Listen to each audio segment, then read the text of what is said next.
A freezing wind cut through the dark alley, carrying the faint smell of damp cardboard and city grime.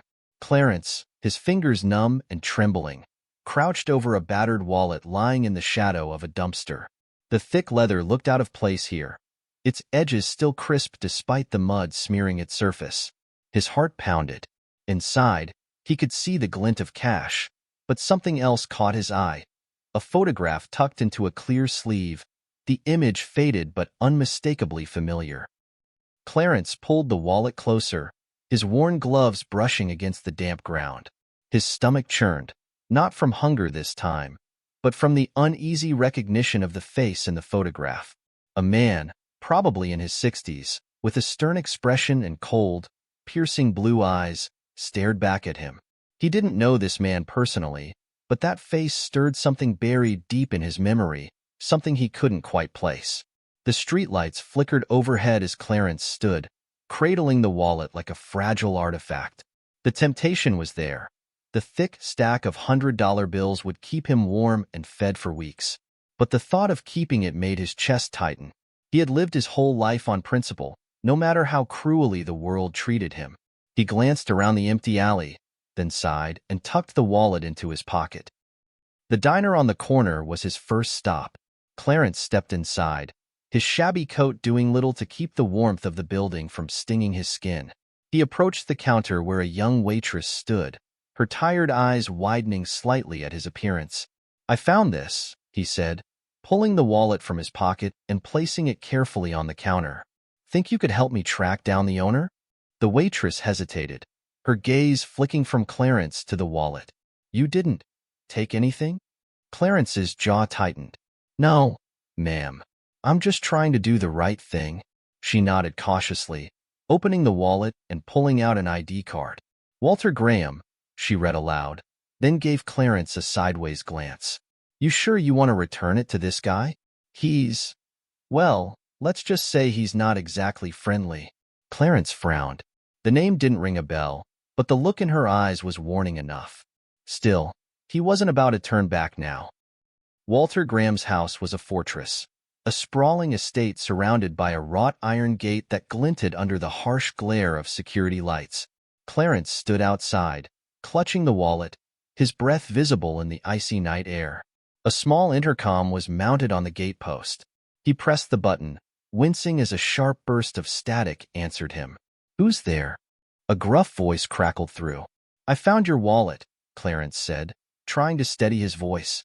"Thought you'd want it back." A long pause followed, filled only by the distant hum of passing cars. Then the gate creaked open just wide enough for Clarence to step through. The man who greeted him at the door was the same one from the photograph, Walter Graham in the flesh. His face was lined with suspicion, his sharp eyes scanning Clarence from head to toe. "You're the one who found it?" Walter's voice was laced with disbelief. "Yes, sir." Clarence extended the wallet, his hand steady despite the tension crackling in the air. Walter took it, flipping through its contents before giving a curt nod. "You didn't take anything. I'll give you that much." Clarence swallowed the anger bubbling beneath his calm exterior. "Just doing what anyone should." Walter snorted. "Anyone? Don't kid yourself. Most wouldn't bother." The words stung more than they should have. Clarence turned to leave, but something stopped him. It wasn't just the familiar pull of the photograph. It was the gnawing feeling that he was missing something important. "Wait," Walter called after him, his tone less sharp now. "Why'd you bother? What's in it for you?" Clarence paused, glancing over his shoulder. "Nothing. I just wanted to do the right thing." Walter's gaze lingered on him, his expression unreadable.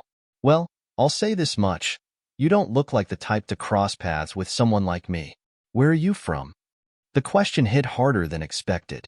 Clarence hesitated, his mind racing back to childhood memories of foster homes and unanswered questions about his family. "Nowhere you'd care about," he said finally, his voice thick with a mix of bitterness and pride. Walter frowned, his eyes narrowing as though trying to piece together a puzzle. Then, almost absently, he muttered, "You look familiar." Clarence froze. The weight of those words settled over him like a storm cloud, and the uneasy feeling in his gut twisted into something sharper. The encounter ended as abruptly as it began, with Walter retreating into his house and Clarence walking away, his head buzzing with unanswered questions.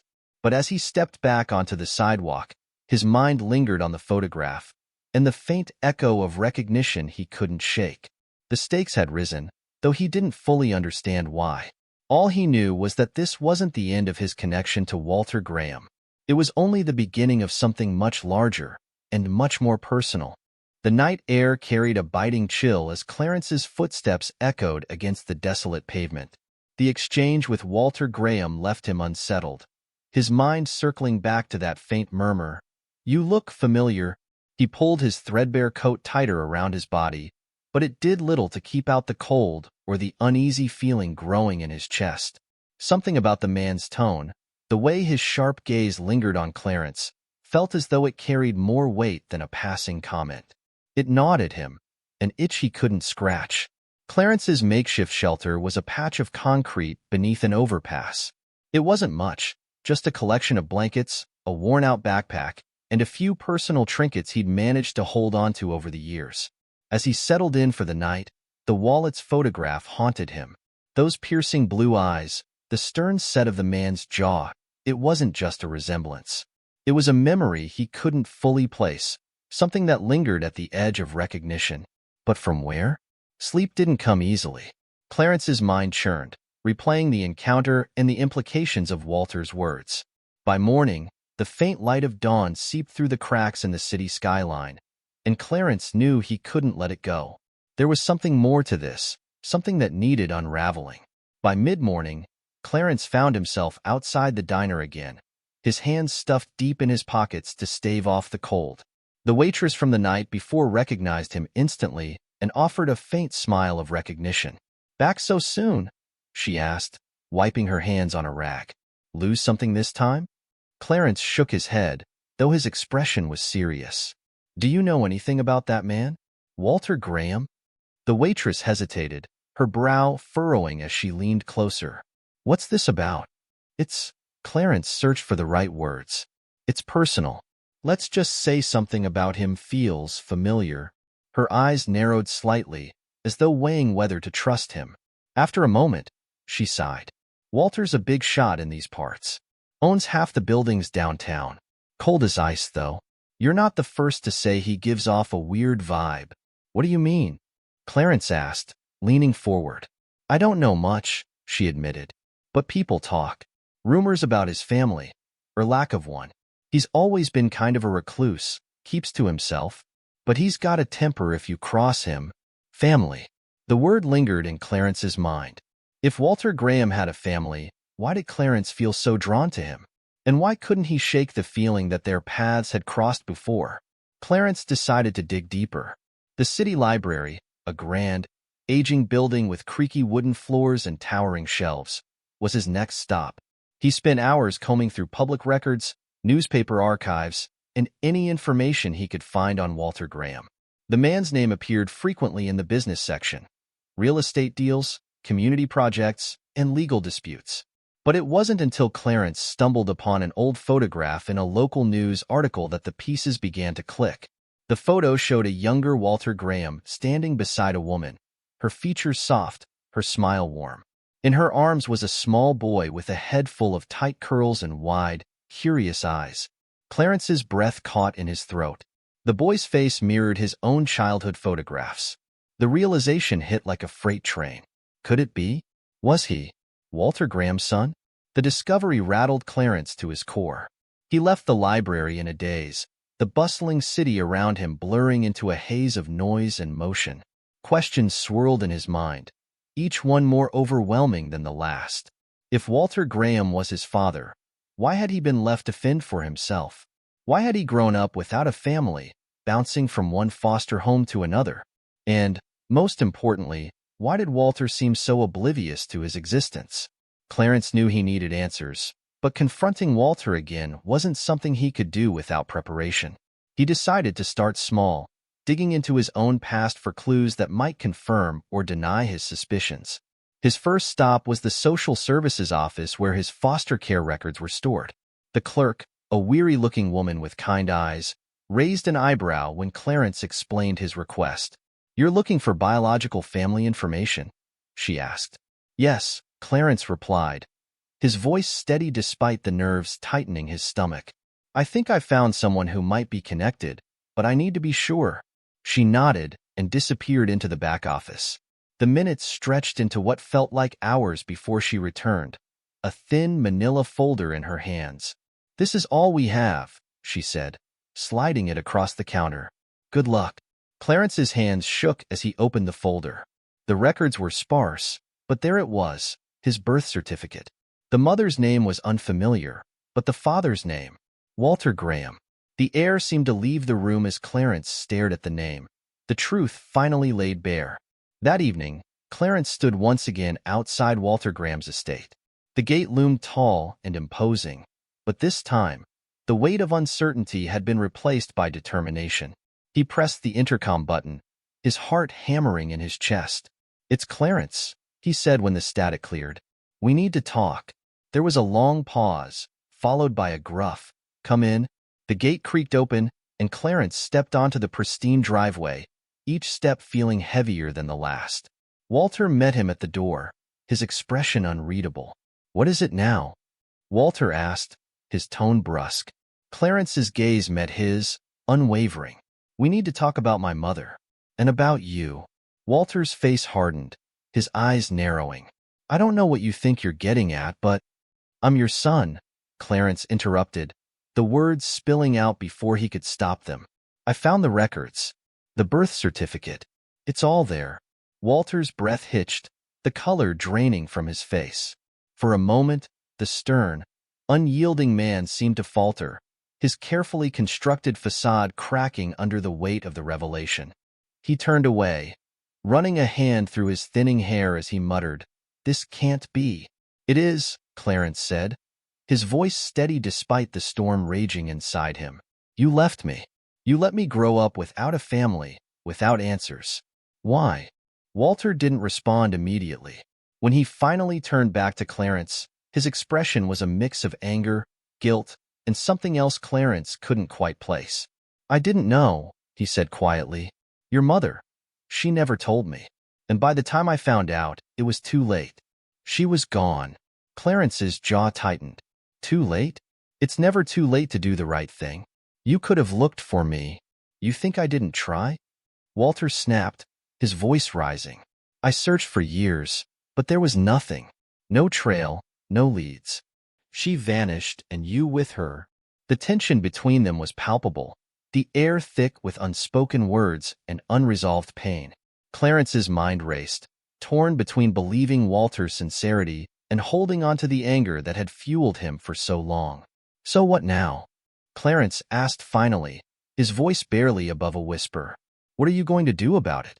Walter's gaze softened, his shoulders slumping under the weight of decades of regret. "I don't know," he admitted, "but I want to try. If you'll let me." Clarence stared at him, the man who had been a stranger his entire life, yet held the key to so many unanswered questions. The path ahead was uncertain, but one thing was clear. This was just the beginning of their journey. Together, they would have to navigate the tangled web of their shared past, one step at a time. Clarence waited nervously on the bench outside the diner, the weight of the wallet pressing against his leg like a constant reminder. The old man's voice still echoed in his head, gruff and dismissive, as if every word he spoke carried an undertone of judgment. The memory of the brief exchange replayed like a broken record. The narrowed eyes, the tone that said he'd already sized Clarence up and found him lacking. He clutched the wallet tighter in his pocket, his fingers brushing over the worn leather.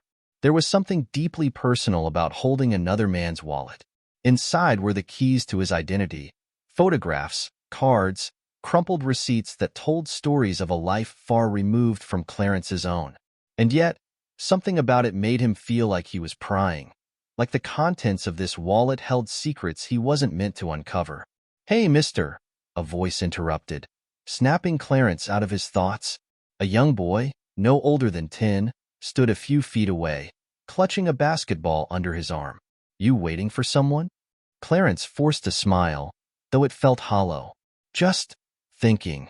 The boy nodded as if he understood, then bounded off toward a group of kids playing in the parking lot. Clarence watched him go, envying the carefree way the boy moved through the world. As the afternoon sun dipped lower in the sky, painting the streets in hues of orange and gold, Clarence finally stood. He couldn't sit there forever. The diner door jingled as he pushed it open, the smell of grease and coffee hitting him like a wave. At the counter, the old man was hunched over a plate of food, muttering something to the waitress. Clarence hesitated, his feet rooted to the linoleum floor. He could feel every eye in the diner on him, or at least it felt that way. "Can I help you?" the waitress asked, her voice sharp enough to cut through the hum of conversation. Clarence cleared his throat. I found something that belongs to him." He nodded toward the old man, who had turned to look at him with a frown. Recognition flickered across the old man's face, followed quickly by suspicion. "What are you talking about?" Clarence stepped closer, pulling the wallet from his pocket and holding it out. "This. You dropped it earlier." The old man's eyes narrowed as he reached for the wallet. His fingers grazed Clarence's for a brief moment, and for reasons Clarence couldn't quite explain, it felt like an electric shock. "Where'd you find it?" the old man demanded, flipping through the contents. "Near the bus stop," Clarence replied, his voice steady despite the growing tension. The old man's frown deepened. "And you didn't think to bring it back sooner?" Clarence bristled at the accusation, but he swallowed his pride. "I'm bringing it back now, aren't I?" There was a pause, heavy and uncomfortable, as the old man scrutinized him. Finally, he stuffed the wallet into his pocket and muttered, "Guess you're not as useless as you look." The words stung more than Clarence expected. He nodded curtly and turned to leave, but something stopped him. Maybe it was the frustration bubbling just beneath the surface, or maybe it was the nagging feeling that there was more to this man than met the eye. "You know," Clarence said, his voice cutting through the din of the diner, "not everyone's out to get you." The old man looked up, surprised by the defiance in Clarence's tone. For a moment, the air between them crackled with unspoken tension. "What's that supposed to mean?" the old man asked, his voice low and dangerous. Clarence shrugged. "It means maybe you should think twice before you judge someone. You don't know their story." The old man's jaw tightened, but he didn't respond. The silence stretched on, thick and suffocating, until the waitress cleared her throat. "You boys want anything else, or should I bring the check?" she asked, clearly trying to diffuse the situation. Clarence shook his head and walked out without another word. Outside, the evening air was cool and crisp, a welcome contrast to the stifling atmosphere of the diner. But Clarence couldn't shake the feeling that the encounter had left something unresolved. He hadn't expected gratitude or kindness, but the old man's hostility had struck a nerve. As he made his way down the street, he heard footsteps behind him. Turning, he saw the old man standing at the edge of the sidewalk, his hands shoved deep into his pockets. "Hey!" the old man called out, his voice gruff but less confrontational. Clarence stopped, unsure of what to expect. "Why'd you do it?" the old man asked, stepping closer. "Why'd you bring it back?" Clarence hesitated, his mind racing for the right words. "Because it was the right thing to do." The old man studied him for a long moment, his expression unreadable. Then, to Clarence's surprise, he nodded. "Name's Arthur," he said gruffly, extending a hand. Clarence took it, their handshake firm but brief. "Clarence." Arthur nodded again, as if committing the name to memory. "You hungry, Clarence?" The question caught Clarence off guard. He hadn't eaten since morning, but the idea of sharing a meal with Arthur felt complicated. "Yeah," he admitted finally. Arthur gestured toward the diner. "Come on. I owe you that much." Clarence followed, unsure of where this unexpected turn of events would lead. Inside the diner, the tension between them began to thaw, though it never quite disappeared. Over plates of hot food, they exchanged bits and pieces of their lives. Clarence spoke of hard times and lost opportunities, while Arthur shared fragments of a past that seemed to haunt him. But as the conversation unfolded, Clarence began to notice something strange. Arthur's stories, though disjointed, hinted at a connection, a thread that tied their lives together in ways neither of them fully understood. And then, In a moment of unguarded vulnerability, Arthur said something that made Clarence's heart stop. "I had a son once," Arthur said quietly, his gaze fixed on the coffee cup in front of him. "But I lost him a long time ago." Clarence's mind raced, pieces of the puzzle clicking into place. Could it be possible? Could this gruff, unkind man sitting across from him be the father he had spent his entire life wondering about? The thought was almost too much to bear, and yet it explained so much. But Clarence said nothing. Not yet. Instead, he sat in silence, the weight of the unspoken truth pressing down on him like a tidal wave. And as the night wore on, one question burned brighter than all the rest.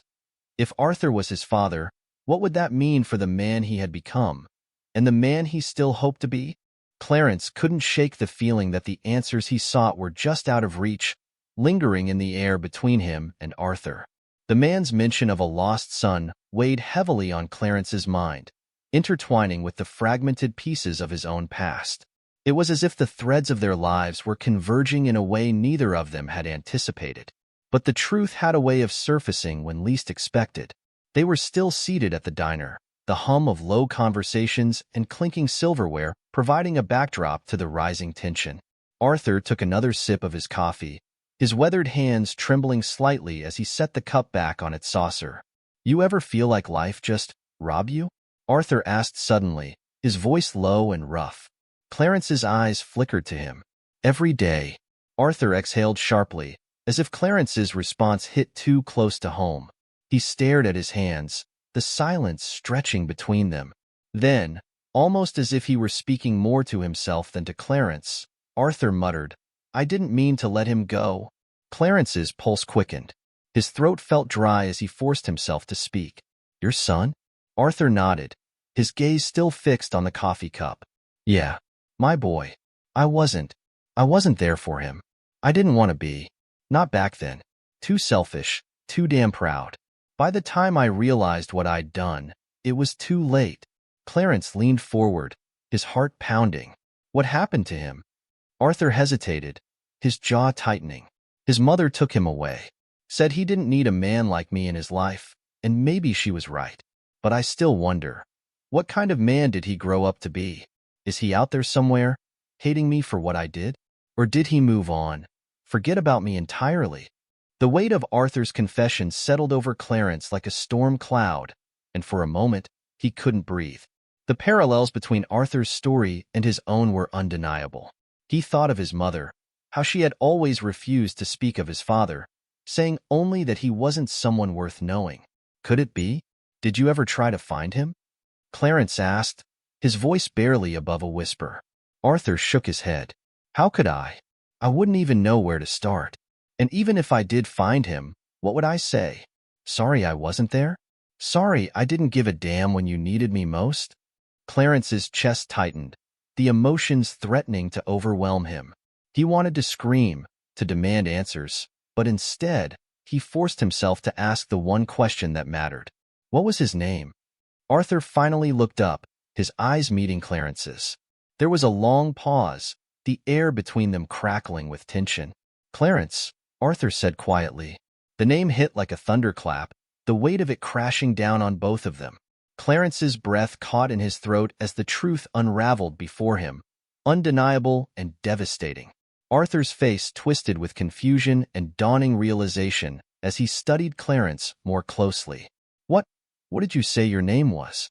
Clarence swallowed hard, his voice trembling. "It's Clarence. Clarence Thompson." Arthur's expression shifted, a mix of shock, disbelief, and something deeper, something raw and painful. "No, it can't be. That's not possible." But even as he said the words, his voice cracked, betraying the truth he couldn't deny. Clarence felt his anger bubbling to the surface, years of pain and questions demanding release. "You left us," he said, his voice rising. "You left her to raise me on her own, and you never once looked back. Do you have any idea what that did to us? To me?" Arthur opened his mouth to respond, but no words came out. His hands shook as he reached for his coffee cup, only to push it away. "I didn't know. I didn't know where to start. I didn't think." "You didn't think," Clarence interrupted, his voice sharp. You didn't care. The other patrons in the diner were starting to notice the escalating tension, their conversations dying down as they turned to watch. Arthur leaned forward, his voice desperate. I cared, Clarence. I cared more than you'll ever know. But I didn't know how to fix it. I didn't know how to be a father. Clarence's chest heaved as he tried to process the storm of emotions coursing through him. Anger, betrayal, confusion, but also something else, something that felt dangerously close to hope. You don't get to just walk back into my life and act like you care, Clarence said, his voice trembling. You don't get to sit here and pretend that you're sorry. Arthur's face crumpled, and for the first time, Clarence saw the pain in his eyes, the regret, the guilt, the years of self-loathing. I don't expect you to forgive me, Arthur said quietly. I don't expect anything. But if there's one thing I can do before it's too late, it's tell you the truth. You deserve that much. Clarence stared at him, his mind racing. The truth. That's all he had ever wanted. But now that it was here, staring him in the face, he wasn't sure if he could handle it. The silence stretched on, the weight of their shared history pressing down on them both.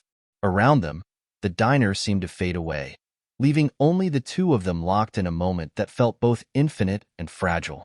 And as Clarence met Arthur's gaze, he realized that this was the moment he had been waiting for his entire life.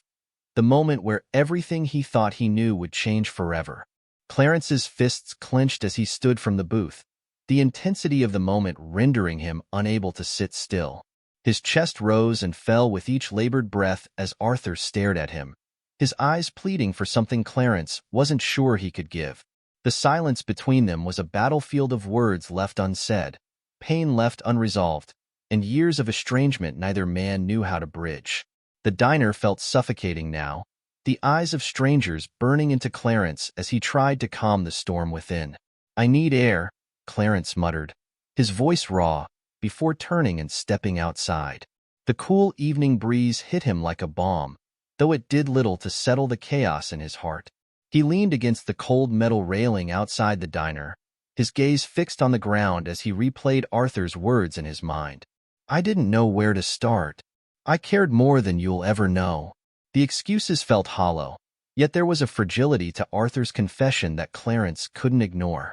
He had spent years hating the man he believed abandoned him, yet seeing him now, broken, remorseful, had cracked something open inside him.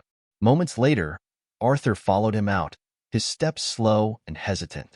He stood a few feet away, giving Clarence the space he needed. Clarence, Arthur began, his voice thick with emotion. I know I can't undo the past.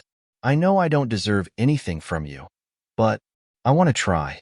If you'll let me. Clarence turned to face him, his expression hard but no longer fueled by unbridled rage. Why now? Arthur's shoulders sagged, the weight of the years evident in the way he carried himself. Because I'm running out of time. I've made a lot of mistakes in my life, but losing you is the worst of them. If there's even a sliver of a chance that I can make things right, his voice broke. I'll take it. Clarence looked into Arthur's eyes, searching for deceit but finding none. Instead, he saw a man who had lived a life haunted by regret, a man who, for the first time, was trying to face his demons. The anger within Clarence softened, replaced by an ache he hadn't expected. He thought of his mother, how hard she had worked to give him a life free of the chaos Arthur had left behind. But he also thought of himself, the boy who had always wondered why his father didn't want him, and the man who now had the chance to demand answers. What do you expect me to do with this? Clarence asked, his voice quieter now. Pretend the past didn't happen? Forgive you just like that? Arthur shook his head. No, I don't expect anything, Clarence. All I'm asking for is a chance to show you I've changed. To be whatever you need me to be. Even if it's just a man you talk to once in a while. The vulnerability in Arthur's words struck a chord in Clarence. He wasn't sure he could forgive, not yet. But perhaps forgiveness wasn't about erasing the pain. It was about choosing to move forward despite it. I don't know if I can forgive you, Clarence admitted, his voice trembling. But maybe I can try. Arthur's eyes glistened with unshed tears as he nodded. That's all I could ever ask for. The two men stood in the quiet stillness of the night, the weight of their shared history hanging between them. It wasn't perfect, and it wasn't a resolution, but it was a start. In the weeks that followed, Clarence and Arthur began the slow process of rebuilding what had been lost. There were difficult conversations, moments of anger, and tears shed over memories both bitter and sweet. Yet through it all, they found something neither of them had expected: a fragile, burgeoning connection. Clarence saw the effort Arthur put into being present, the way he listened without judgment and opened up about his own struggles. And Arthur saw the resilience in Clarence, the strength his son had forged in the face of adversity.